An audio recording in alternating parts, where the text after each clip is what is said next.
the world had been silent for weeks. No signs of life from the enemy. The skies were empty, and the oceans were calm. But the calm was deceptive. Humanity had never known such fear. No one saw it coming until it was too late. It all began when the first ships arrived. At first, no one believed the reports. There had been rumors, but they were just that, rumors. Alien ships, alien creatures. No one thought they could be real. But when the first city fell, and the broadcast showed the alien warships hovering above it, everyone knew the truth. Earth was under attack. The alien race, called the Jorak, were ruthless conquerors. They had come from the other side of the galaxy. Their goal was simple: to take over Earth and destroy every trace of human civilization. They were tall, terrifying, and their ships looked like massive black rocks that absorbed all light. No one had seen anything like them before. The first wave was quick and brutal. Large cities were wiped out within hours. New York, Tokyo, London, they were gone in a flash. No one knew how to fight back. The military was overwhelmed, and Earth's defenses couldn't match the power of the Jorak ships. People ran in fear, while others stayed and fought with whatever weapons they could find. But it was clear that the fight was lost. The Jorak were too strong. News of the attack spread faster than anyone could imagine. Governments fell apart. People panicked. Leaders didn't know what to do. In every corner of the world, it was the same. Buildings crumbling, streets flooded with the desperate. There was no place left to hide. And yet, despite the destruction, despite the hopelessness, there was still one thing that no one knew: the Jorak had underestimated Earth. As the enemy continued their assault, there were whispers of something ancient, something forgotten. Some said it was just a story, an old myth passed down by the military, a secret fleet built by Earth long before the invasion. A fleet that had been hidden, tucked away in places no one could find. Some believed the stories were nothing more than hope, a dream people clung to because they had nothing else left to believe in. But as the sky burned with the glow of burning cities, as the Jorak ships hovered over Earth's survivors, that whisper of hope became louder. There were signals. Strange, encrypted messages intercepted on military frequencies. At first, they didn't make sense, but then one of the messages was cracked open. It was a map leading to something far beyond the reach of Earth's crumbled defenses. Something that might give humanity a fighting chance. No one could believe it. The people who had found the map thought it was a mistake, a fake, but the more they studied it, the more certain they became. There was something out there. A fleet, a hidden fleet of warships. But where? Who knew? The signals led them to a remote base in the Antarctic, far from any place most humans had ever traveled. There, buried beneath layers of ice and snow, lay a military facility. It was old, abandoned, and forgotten. But inside that facility, they found the answer. A massive fleet, hidden for decades, long before the Jorak ever thought to invade. It was Earth's secret weapon-off fleet of ships that had been built during the early days of the space program, before humanity knew the Jorak even existed. The ships were old, but their designs were advanced, far beyond anything the Jorak could have imagined. They were not the giant, bulky warships the enemy used, but sleek, nimble vessels, each designed for speed and agility. They were built with the finest human technology that had been kept hidden for years. And they were ready. Captain John Carter stood in front of the fleet, his eyes scanning the ships. He had never seen anything like them. He had heard the stories, of course, but this was real. The fleet was real, and it was humanity's last hope. Carter was a seasoned officer, one of the few who had survived the early attacks. He had seen the worst of the war, and now he had to lead the charge. He knew the stakes. Earth was on the brink of total destruction, but with this fleet, he believed they could turn the tide. He wasn't alone. His crew, a team of specialists and soldiers, had trained for this moment their entire lives. They were ready to fight, ready to do whatever it took to save their planet. Meanwhile, back in the cities that still stood, General Mary Adams was doing everything she could to organize Earth's remaining defenses.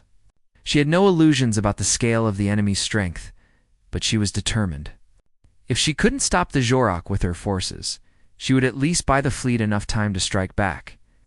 She had seen how quickly the Zoark destroyed the world's capitals, and she knew the enemy would not stop until Earth was no more. The two leaders, Carter and Adams, had never met before, but their goals were the same. They were part of a new plan, a plan that, if it worked, might just save humanity. The fleet was Earth's last chance. But even with the fleet, even with all their might, the Zoark would not fall easily. The war was just beginning. The real battle was still ahead, as the fleet powered up for the first time. The engines humming with life, Carter looked out over the icy landscape. The Zoark had thought Earth was weak, that humanity was nothing but a passing moment in the history of the universe. But they had made one fatal mistake. They hadn't counted on the strength of the human spirit. They hadn't counted on Earth's mightiest armada appearing, and now the war would be taken to the stars as the world lay in ruins. The silence that followed the first wave of destruction was deafening. The alien ships had destroyed much of Earth's major cities, leaving behind nothing but smoke and ashes. Humanity's military forces had been scattered, and the remaining survivors were fighting to stay alive. The Zoark were relentless. Every day seemed like a countdown to Earth's final hour. But in the midst of the chaos, there was a glimmer of hope. Deep in the frozen wilderness of Antarctica, a secret fleet lay dormant, waiting to rise up against the invaders. The map that had led Captain John Carter and his team to the hidden facility was more than just a lifeline. It was the last chance for humanity to survive. They were ready to fight back. Carter's mind raced as he stood on the bridge of the lead ship, the Ranger. The fleet, though old and weathered, was alive with energy. The engines hummed and the control systems came online one by one. Carter could feel the weight of the responsibility on his shoulders. This wasn't just a battle for survival. It was a battle for the future of Earth. If they lost this war, humanity would be wiped from the face of the universe. The crew was tense, but focused. They had spent the last few days learning the ins and outs of the ships, adjusting to their old technology and making sure everything was in working order. It was a race against time. They couldn't afford any mistakes. As the fleet prepared for launch, General Mary Adams rallied the remaining human forces. She was coordinating the defense from a command center located in the mountains, far from the enemy's reach. She knew the fight was far from over. The Zoark were relentless, and they had no intention of stopping until Earth was conquered. But Adams wasn't giving up. Not yet. Prepare the fleet. Carter's voice crackled over the intercom. We leave in 5 minutes. There was a brief moment of silence before the response came through, calm but steady. Understood, Captain. We're ready. The ships lifted off from the icy base, their powerful engines roaring to life. The sky above was dark, clouded with the smoke of Earth's burning cities. The fleet moved steadily into orbit, rising above the planet that had been their home. The sight was overwhelming. Earth was a beautiful planet, but right now, it was a battlefield. And Carter knew they couldn't waste any time. The fleet was small, only a handful of ships, each of them a testament to humanity's engineering prowess. The ships weren't the enormous, unstoppable war machines the Zoark commanded, but they were fast and nimble. The Zoark had relied on their overwhelming firepower and massive ships. But Earth's fleet had one advantage the enemy didn't: speed. They could move quickly, strike hard, disappear before the enemy could respond. Adams had sent word to the other military leaders, coordinating the last stand on Earth's surface. The remaining forces had formed a loose resistance, and they were ready to fight for every inch of their home. But they needed time. Time to regroup. Time for the fleet to do its work in the stars. Carter's fleet moved into position, ready to engage the Zoark forces. Their first mission was simple: find and destroy the Zoark flagship. If they could take out the heart of the enemy's operation, it might cause the entire armada to fall apart. But it wasn't going to be easy. The Zoark flagship was heavily guarded, and the fleet was already in enemy territory. The tension was palpable as the fleet neared the Zoark's command center. Carter watched the view screen as the alien ships came into view. The Zoark warships were massive, their black, jagged designs unlike anything humanity had ever seen. They were built for intimidation, and they certainly had that effect. But Carter wasn't intimidated. Not anymore. He gave the order, and the fleet sprang into action. The first shots rang out as the Ranger fired its plasma cannons, sending a burst of energy towards the nearest Jorak ship. The alien ship retaliated, firing a barrage of weapons back at them. The fleet had to be quick. They dodged and weaved between the incoming fire, using their speed to stay one step ahead. The ships weren't heavily armored, but their agility made them difficult to hit. "We need to disable their communication systems," Carter said, his voice steady despite the chaos. "Once we cut them off from the rest of their fleet, we can strike harder." The fleet's first task was to cripple the Jorak's ability to coordinate. The Ranger led the charge, weaving through enemy fire and closing in on the Jorak flagship. It was a daring move, but it was their best chance. The Jorak ships were powerful, but they lacked the flexibility and speed of Earth's fleet. The battle raged on, with both sides taking heavy losses. The Jorak, though vast and overwhelming in numbers, were struggling to land a decisive blow. Carter's ships darted in and out of the enemy lines, striking with precision and moving too fast for the Jorak to respond. But there was only so much they could do. The Jorak forces were relentless, and their ships kept coming. "We need more firepower," Carter muttered under his breath as he watched the view screen. "Adams, do you have anything left in the reserves?" "We're doing what we can," Adams replied. "But we're spread thin down here. We need the fleet to hit harder." Carter knew they were running out of time. The Jorak were regrouping, and their flagship was still standing strong. It wasn't enough just to damage the fleet. They needed to take it down. It's fast. "Prepare for a full assault," Carter ordered. "We're going in." The fleet moved into position, ready for the final push. The Jorak flagship loomed ahead, a massive, looming presence in the distance. It was time to end this. Carter knew that this was their moment. If they didn't act now, humanity's last hope would be lost. The fleet surged forward, a storm of energy and fire. The Jorak flagship responded with everything it had. The battle reached its peak as the ships clashed in the vastness of space, each side fighting with everything they had.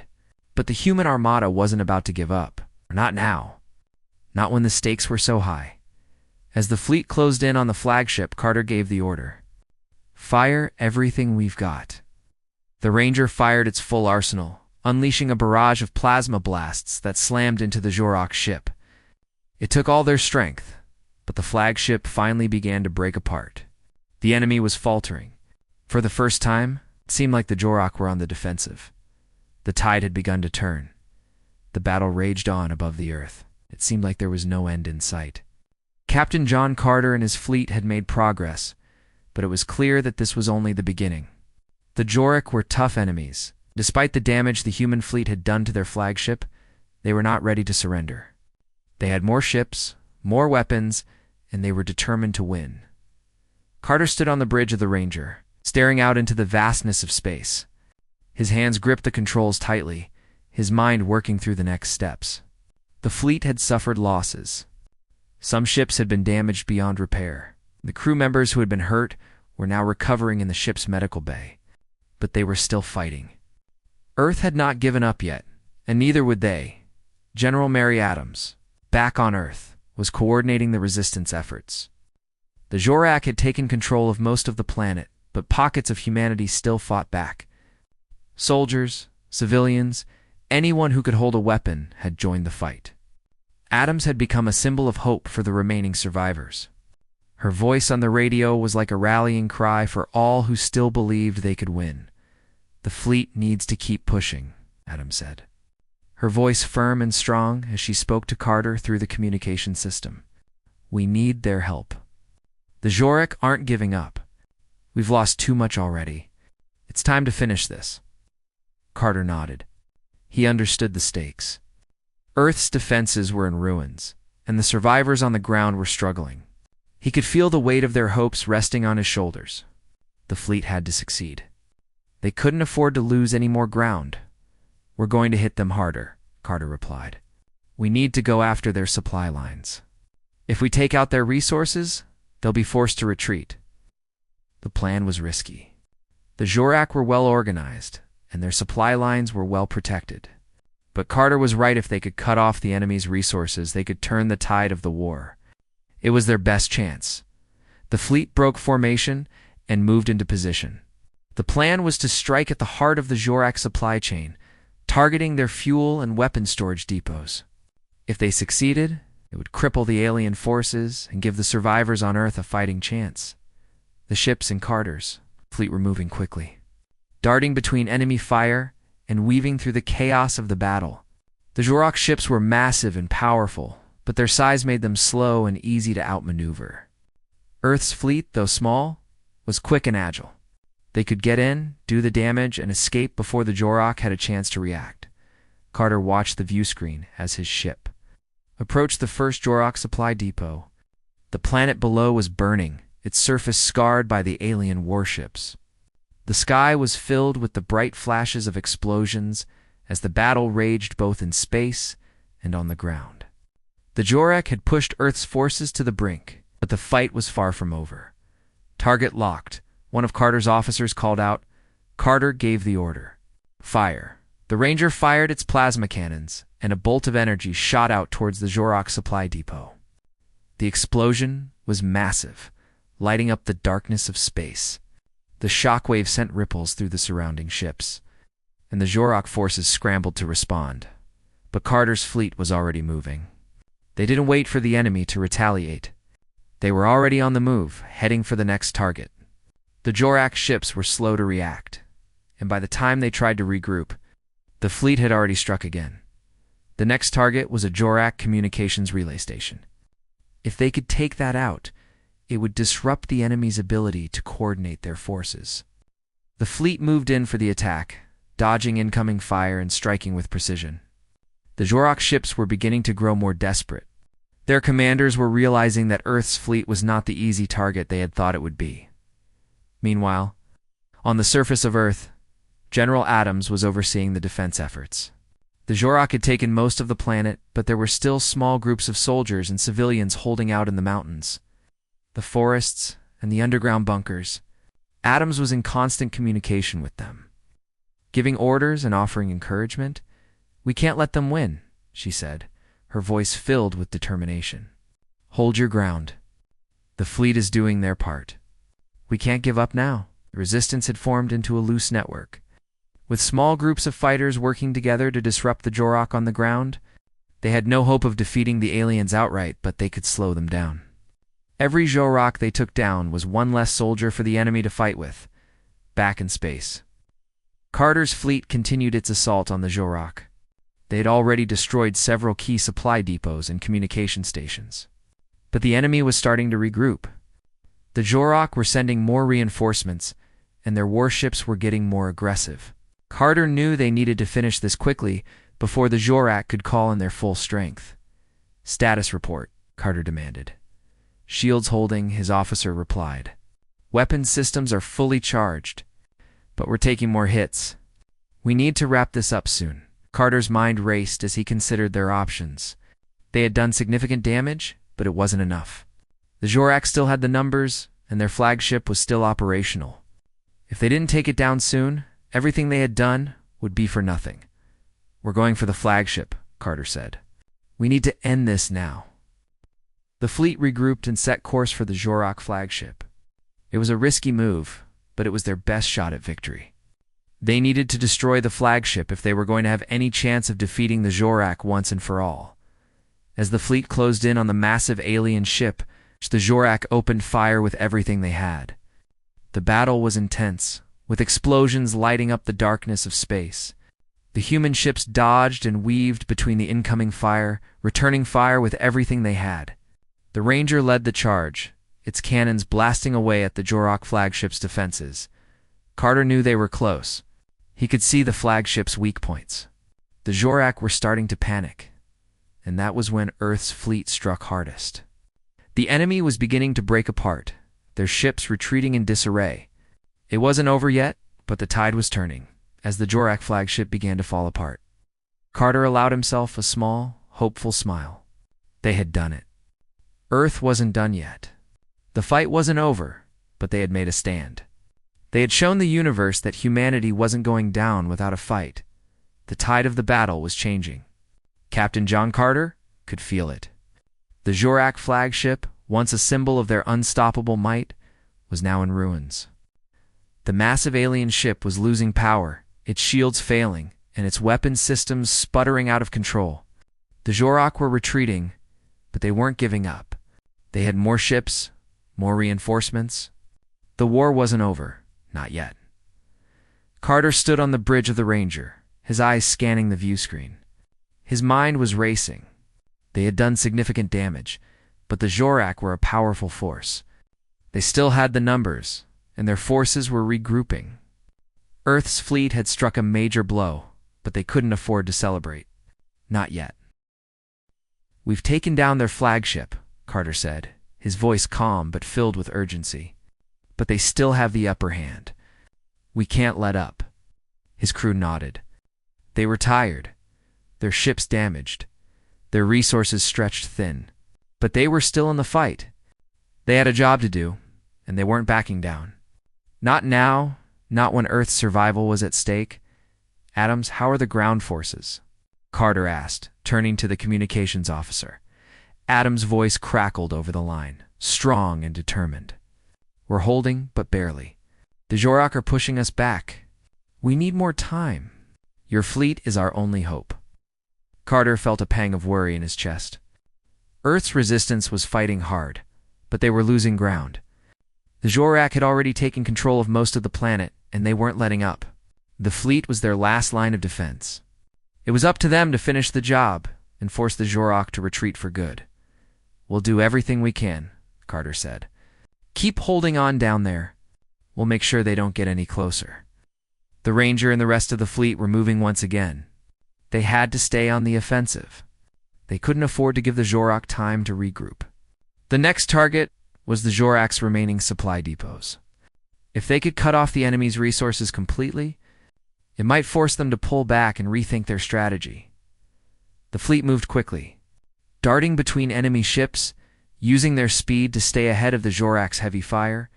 The Jorak were beginning to respond more aggressively, sending wave after wave of reinforcements. Their ships were massive and powerful, but they lacked the agility of Earth's fleet. The human ships, though fewer in number, had the advantage of speed and maneuverability. "Target the supply depot," Carter ordered, his voice steady. "We hit them hard. We can't let them restock." The fleet surged forward, firing their weapons in quick succession. The Jorak ships retaliated, but Earth's fleet was already on the move, striking fast and disappearing into the chaos. The supply depot was heavily guarded, but Carter's fleet was well prepared. They knew how to hit hard and fast. Making sure the Jorak didn't have a chance to recover, the first shot hit the Jorak supply depot with devastating force. The explosion lit up the darkness of space, sending shockwaves through the surrounding ships. The Jorak were scrambling to respond, but it was too late. The fleet had already struck again, targeting another depot. "We've got their fuel," one of the officers reported. "They're going to be running low on supplies soon." Carter nodded. This was it. This was what they needed. The Jorak couldn't fight without their resources. They had been relying on their strength in numbers, but now they were starting to feel the strain. Earth's fleet was hitting them where it hurt. It was working. But even as the fleet celebrated their success, Carter knew it wasn't enough. The Jorak were a determined species. They wouldn't back down easily. They had lost a lot, but they still had more ships, more forces. They had only just begun to fight. "We've got to keep pushing," Carter said, his voice unwavering. "We can't stop now." The fleet pressed on, moving deeper into enemy territory. The Jorak were starting to regroup, sending more reinforcements to stop Earth's fleet. The battle was becoming fiercer with each passing minute. The human ships darted between the massive Jorak vessels, using their speed to strike hard and fast. But the Jorak were learning. They were adapting to Earth's tactics. They were starting to fight back with more force. "We've taken heavy damage," one of the officers reported. "Shields are down to 30%. We can't keep this up much longer." Carter gritted his teeth. He knew the fleet was running low on resources. They had been fighting for hours, and the Jorak were relentless. But they couldn't stop. Not now. Prepare for evasive maneuvers, Carter ordered. We need to outmaneuver them. Get us to the next target. The fleet moved into position, dodging incoming fire as they closed in on the next Jorak target, a weapons factory. If they could destroy the Jorak's weapons supply, it would cripple their ability to fight back. Carter's fleet couldn't afford to lose this opportunity. The weapons factory was heavily defended. But the fleet was prepared. They had learned from the previous engagements. They knew how to strike quickly and hit their targets with precision. The Ranger led the charge, firing its weapons at the factory's outer defenses. The explosion that followed was massive. The weapons factory was destroyed in a single devastating blow. The Jorak ships around the factory were thrown into disarray, and Earth's fleet used the opportunity to retreat. They had done what they came to do. We've crippled their weapons supply, one of the officers said. They'll be much weaker now. Carter allowed himself a brief moment of relief. They had struck another blow to the Jorak war machine. But he knew it wasn't over yet. The Jorak were still a formidable enemy, and they weren't going to give up without a fight. Earth's fleet was still outnumbered and outgunned, but they had something the Jorak didn't, the will to fight for their planet. We've done good, Carter said, looking around at his crew. But we can't stop here.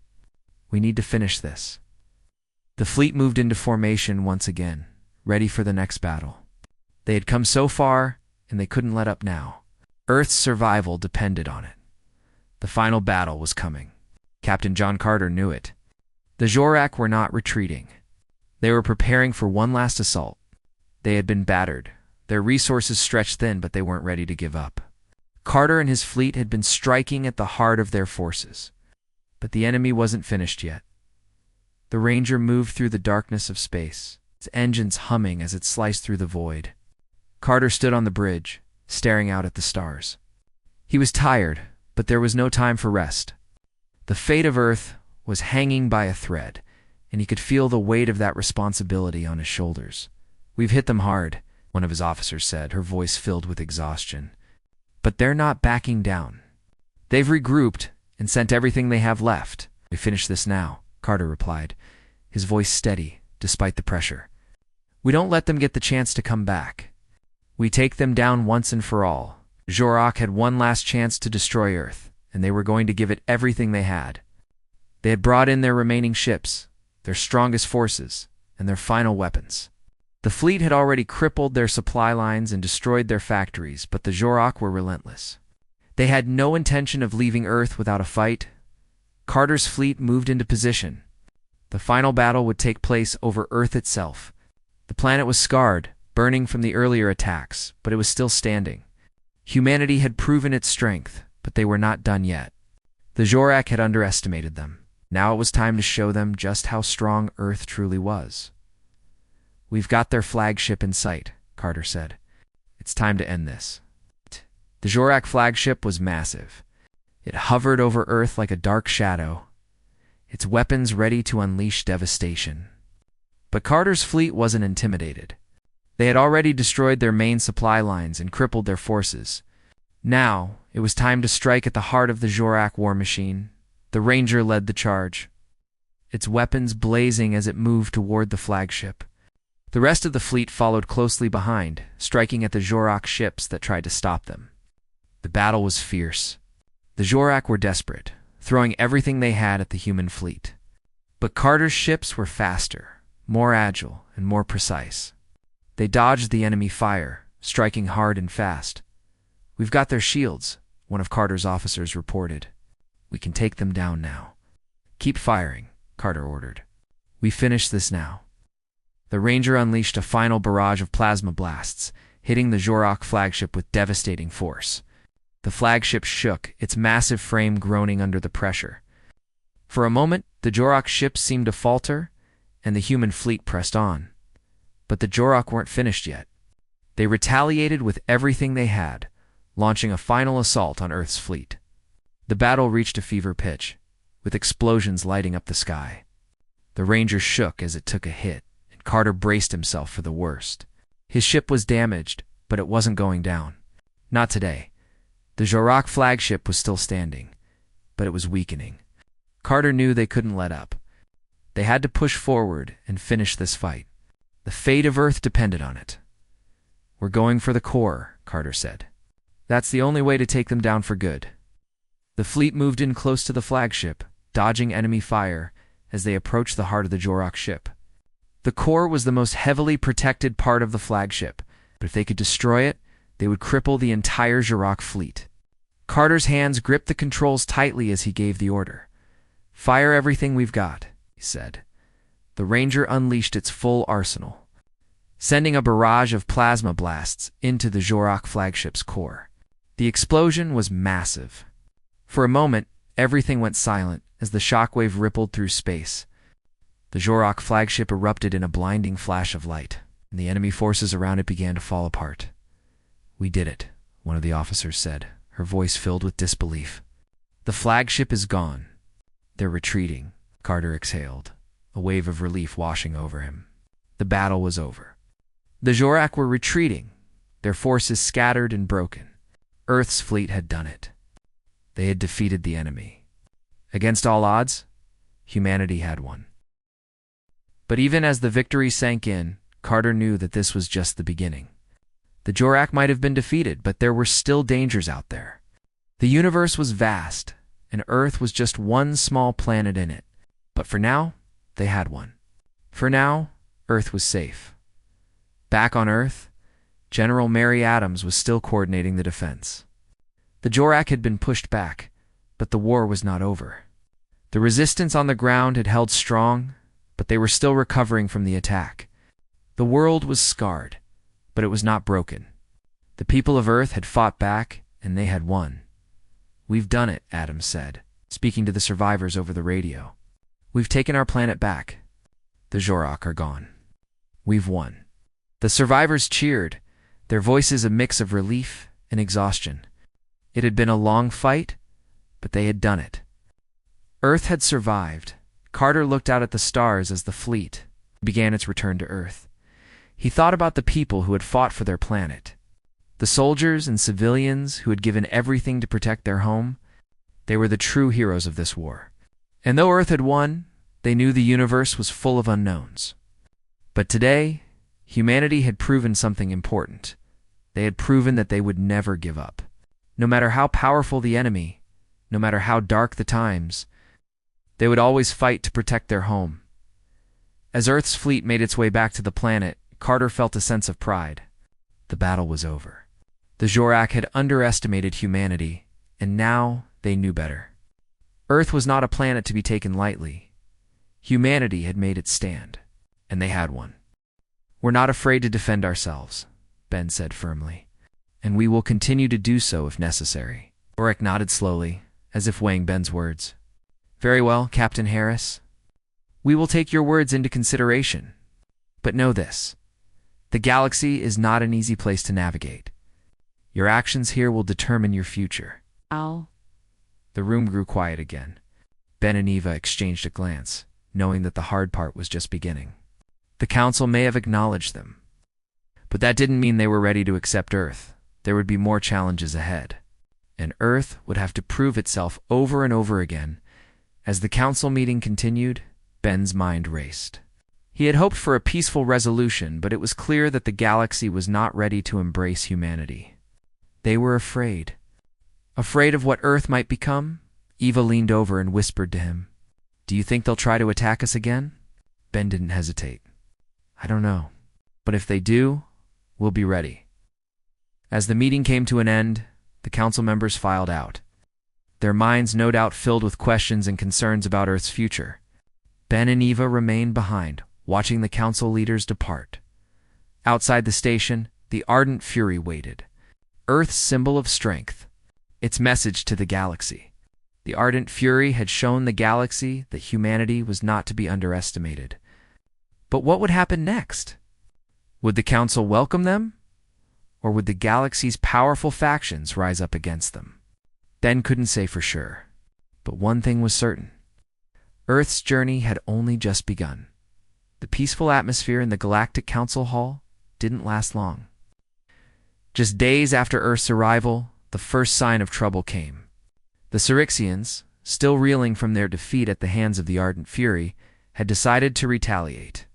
A message was received from Earth's distant colony on the planet Vestinine. A Cyrixian fleet had attacked, killing hundreds of civilians and destroying vital infrastructure. It was clear that the Cyrixians were sending a message. Earth was not welcome in their corner of the galaxy, Captain. Ben Harris received the news on the bridge of the Ardent Fury. He stood motionless for a moment, staring at the data on his screen. The attack was brutal, unprovoked, and merciless. The colony had been caught off guard, and now Earth's people were paying the price. Ben clenched his fists, his jaw tight with anger. "This is unacceptable," Ben muttered under his breath. Lieutenant Eva Carter, standing beside him, knew what the captain was thinking. She didn't need to ask for orders. She already knew what Ben was about to do. The time for diplomacy had passed. The Ardent Fury had been built for moments like this. "Get me the president," Ben ordered. Eva nodded and quickly contacted President Amelia Brooks, who had been overseeing Earth's government from the planet below. The call was brief but to the point. "Amelia, the Cyrixians attacked Vestinine," Ben said. "We need to respond." Amelia's voice was steady, though there was a hint of anger beneath the calm exterior. "I understand. You have full authority to retaliate. Protect our people, Captain." Ben's eyes hardened. "Understood, ma'am." He cut the transmission and turned to Eva. "Prepare the fleet. We're going to Cyrixian space." Eva didn't need further explanation. The Ardent Fury was already on high alert, its crew ready for action. As they set course for Cyrixian space, Ben couldn't help but feel a sense of dread. This was not what he had hoped for. Earth had come to the galaxy seeking peace, but the Cyrixians had chosen to make them their enemies. Ben knew that a war with the Cyrixians could mean the beginning of something far worse. The journey to Cyrixian space took several days.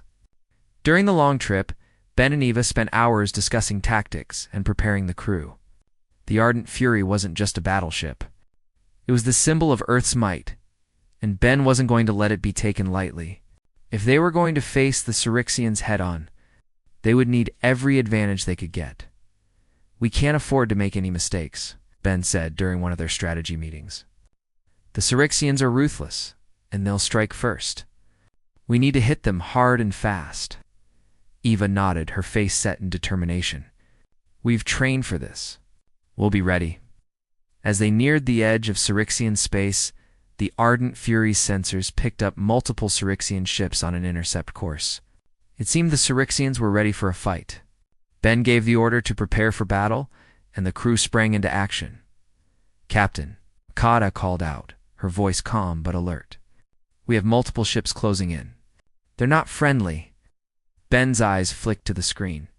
The Cyrixian ships were massive, their dark, jagged forms ominous in the distance. They were the same ships that had attacked Earth's colony, and Ben knew that this time the battle would be even more intense. "Hold steady," Ben said, his voice steady. "We don't fire until they make the first move." The Ardent Fury powered up its weapons and shields as the Cyrixian ships drew closer. Ben could feel the tension building in the air. Every crew member knew what was at stake. This wasn't just a fight for Earth's survival.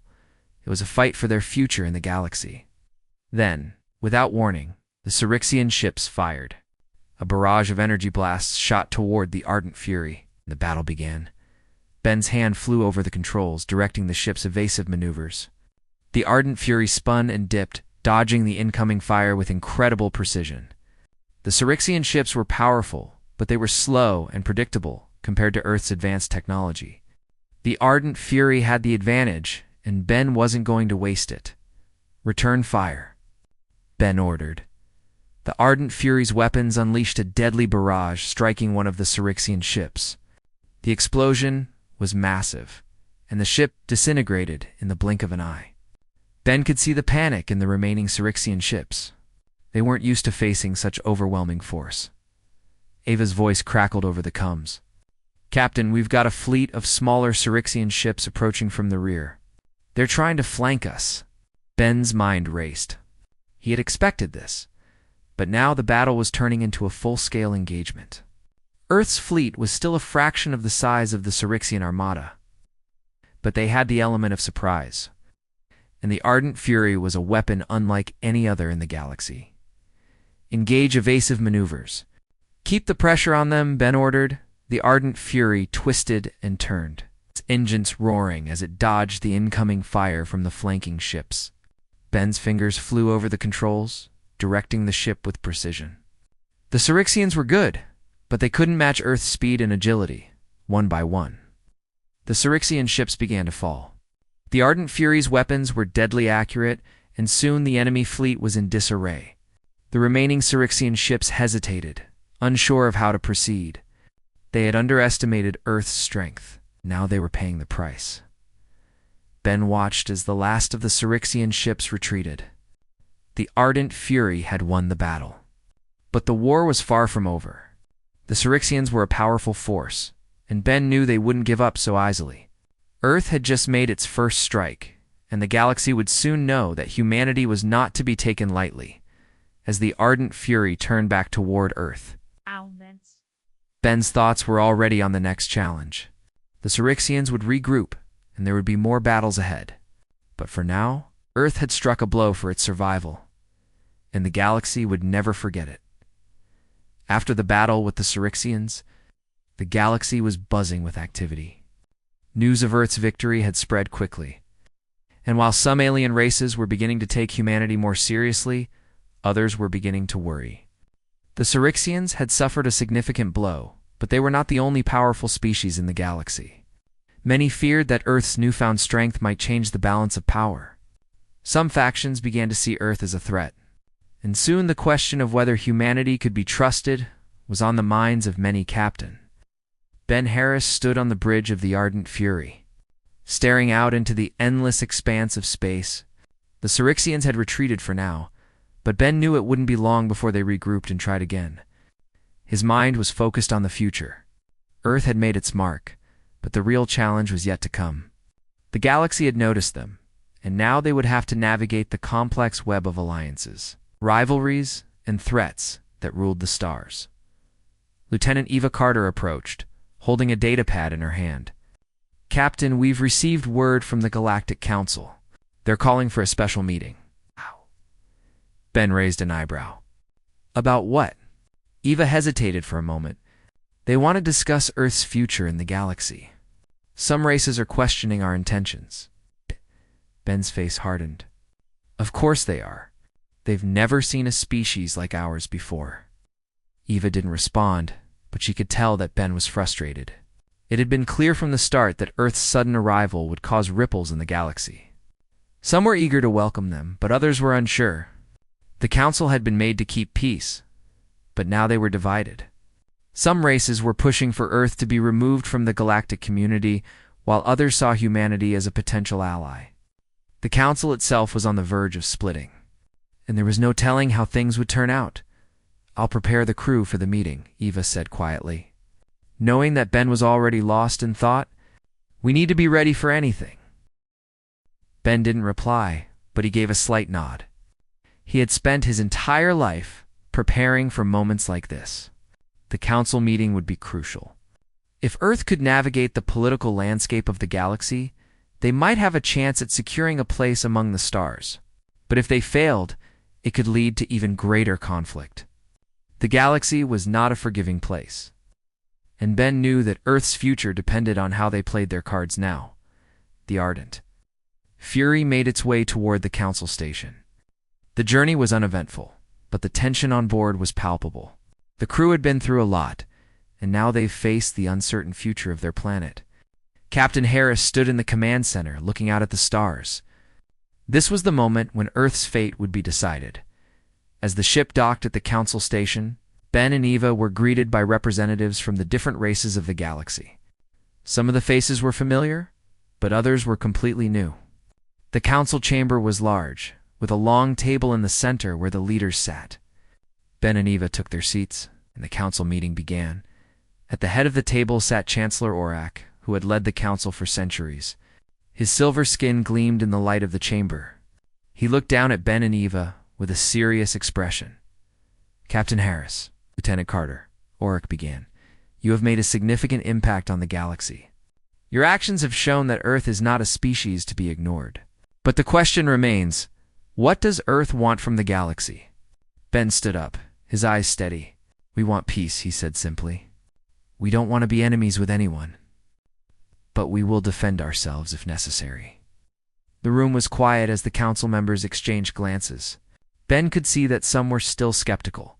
There were whispers in the air, and some of the leaders looked concerned. And what about the Syrixians? One of the council members, a tall alien with bright red skin, asked. You have already fought them. What is to stop you from fighting others? Ben met the alien's gaze, his voice calm but firm. We are not looking for war. The Syrixians attacked Earth's colony first. We simply responded in kind. We will defend ourselves if necessary, but we have no desire to fight anyone else. Chancellor Orek raised a hand, silencing the room. You claim to seek peace, Captain Harris, but your actions suggest otherwise. The galaxy has seen what Earth can do. Your ship is powerful, and your people are capable of great destruction. How can we trust that you will not turn that power against us? Ben paused for a moment, carefully choosing his words. We may be strong, but that does not mean we will use our strength recklessly. Earth has always fought for survival, and that is what we will continue to do. But we want to be a part of the galaxy, to learn from others, and build alliances. We do not wish to conquer. The room was silent again as the council members took in Ben's words. Eva sat quietly beside him, watching the expressions of the other leaders. Some were nodding, while others remained unconvinced. Finally, Chancellor Orok spoke again. Very well, Captain Harris.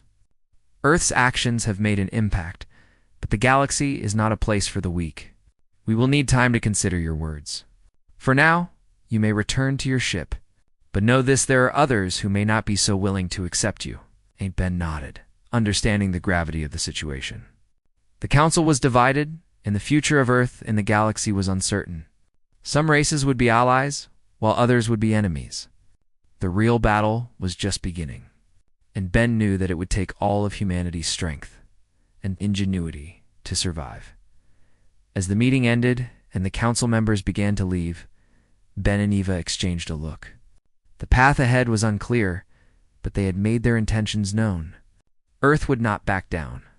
They had shown the galaxy what they were capable of, and now it was up to the rest of the galaxy to decide whether they were friend or foe.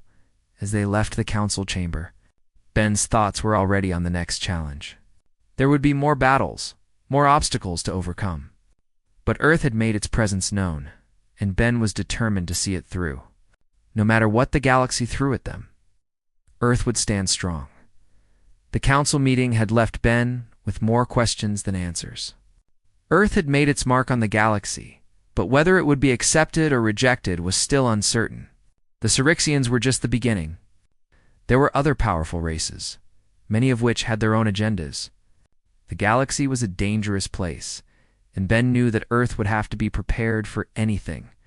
Back aboard the Ardent Fury, the crew was still processing the meeting. The ship was in orbit above Earth's colony on Vesta 9, but the mood on board was tense. They had won the battle with the Syrixians, but the council's warnings still hung over them like a dark cloud. Ben stood on the bridge, staring out at the stars. His mind was a whirlwind of thoughts, but he couldn't shake the feeling that something was coming, something that would challenge everything Earth had worked for. Eva Carter approached, her face serious. Captain, we've received another transmission from the Syrixians. They're calling for a ceasefire. Ben raised an eyebrow. He wasn't sure whether to be relieved or suspicious. The Syrixians weren't known for backing down so easily. What do they want? They're offering a truce, Eva said, looking over the data.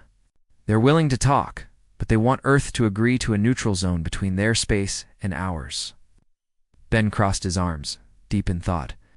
A neutral zone would mean giving the Syrixians a buffer, a way to keep Earth from expanding into their territory. It was a tempting offer, one that could keep the peace, but it also meant limiting Earth's freedom to explore and grow. Send a response, Ben said after a long pause. Tell them we'll consider it, but we're not backing down from our rights. We'll defend our colonies if necessary. Eva nodded and sent the message. Ben couldn't help but feel uneasy. The Syrixians were calculating, and this truce might be a trick. But they had to be careful. Earth couldn't afford to get drawn into another war. Not yet. As the days passed, the situation grew more complicated. The Cyrixians agreed to the ceasefire, but only after Earth had agreed to certain conditions. The neutral zone was a compromise, but Ben still wasn't sure if it would be enough. He couldn't shake the feeling that the Cyrixians were planning something, and the galaxy was watching. If Earth couldn't navigate the political minefield ahead, the entire future of humanity in space could be at risk. Captain Ben Harris and Lieutenant Eva Carter spent the next few weeks preparing for their next steps. The Ardent Fury was on high alert, its crew ready for anything. They had to stay vigilant. There were factions in the galaxy that saw Earth's rise as a threat, and they wouldn't hesitate to take action if they thought it was necessary. One evening, as Ben stood on the bridge, Eva approached with a new set of coordinates. "Captain, we've received a request from a new faction. They want to meet with us." Ben looked at the coordinates on the screen. The faction was unknown to them, and the request came with little explanation. It could be another trap, or it could be an opportunity. Either way, Ben knew they had to investigate. "Set a course," Ben ordered. "Let's find out what they want." The Ardent Fury moved toward the coordinates, and as they neared the designated location, they came across a fleet of ships unlike anything they had seen before. The ships were sleek and advanced, with a design that seemed to blend organic and mechanical elements. They were nothing like the Cyrixian ships, and their presence alone sent a ripple of uncertainty through the crew. Eva looked at Ben. "What do you think?" "I don't know," Ben replied, "but we're going to find out." The ships were moving into position around the Ardent Fury, but they didn't make any hostile moves. Instead, a single ship approached, its design even more unusual than the others. It was almost alive, pulsing with an inner energy. As it drew closer, a transmission came through. "Captain Ben Harris of Earth," a calm voice said. "We are the Elorians. We come in peace." Ben stood up straight, his mind racing. He had heard of the Elorians before, but they were a mysterious race. Not much was known about them, but they were rumored to be highly advanced. With the ability to manipulate energy in ways that defied understanding, we've been watching Earth's rise with great interest. The voice continued. "We know what you have accomplished, and we want to offer our assistance." "Assistance?" Ben asked, his tone cautious. "What kind of assistance?" The Elorian ship shifted, and Ben could see a figure standing at the helm. The alien appeared humanoid, but its skin shimmered with a faint glow. "We've studied your people, Captain Harris. We know that you seek to grow, to explore, and to survive. We can offer you knowledge, technology, and the support you need to secure your place in the galaxy." Ben's mind raced. This was unexpected. The Elorians were offering their help, but he didn't know what their true motives were. Were they really offering peace, or was this another trap? He had to tread carefully. "We appreciate your offer," Ben said slowly. "But why would you help us? What's in it for you?" The Elorian smiled faintly, its glowing eyes never leaving Ben's. "We are not like the Cyrixians, Captain. We do not seek to conquer. We have watched many species rise and fall. We believe that Earth has the potential to become a great force for good in the galaxy. We want to help you achieve that potential."